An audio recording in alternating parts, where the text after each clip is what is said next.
All right, 11 secrets that millionaires know that everybody else in the world is clueless on. Let me reveal what those are for you.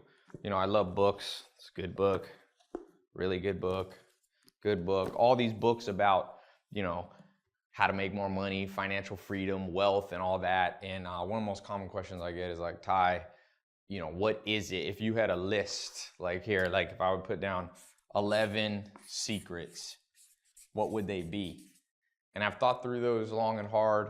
You know, the first time you make $1 million, it causes you to reflect, and you'll go, "What the heck happened? Was it luck?" You know, I was just reading this book on the founding of Twitter. You know, was it luck? Is it some people have more access and know the right people? And there's some truth to all of that. But for you and I, if you want to create true wealth, I think there are definite secrets that most people don't know. And it's not secrets in like a conspiracy theory, Illuminati kind of way. It's just not stuff.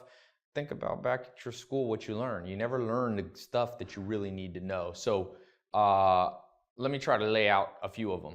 I don't know if I can write all 11 on the board here. I want to make a short video. 1, VRIN. That's a term, VRIN, your VRIN score.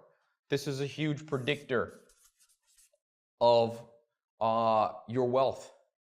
I mean, without a doubt, you know, these are things, now I dropped out of college, but if you go to Harvard, if you get an MBA, you'll learn about this. Now, most people though in the world, maybe you're like me, you know, I was broke, sleeping on a couch, or you come from, you know, not a very nice place.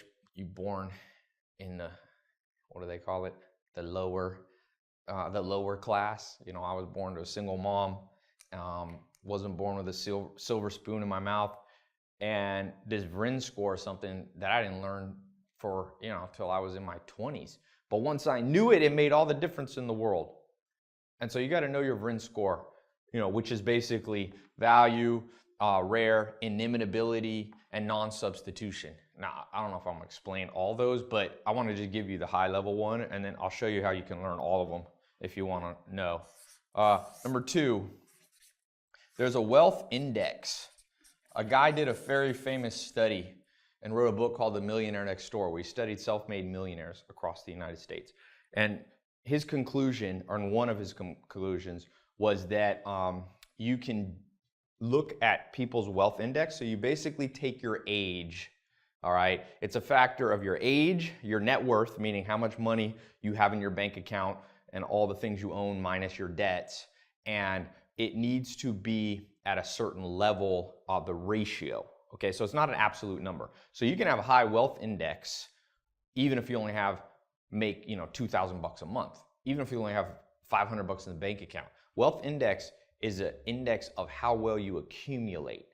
And for example, he talks about in that book that doctors who traditionally, I think the average doctor in America makes like $115,000 a year.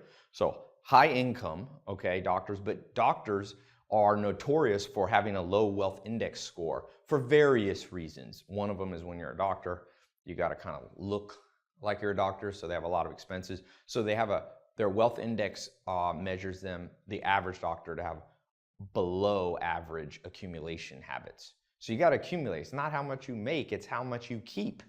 I got a friend,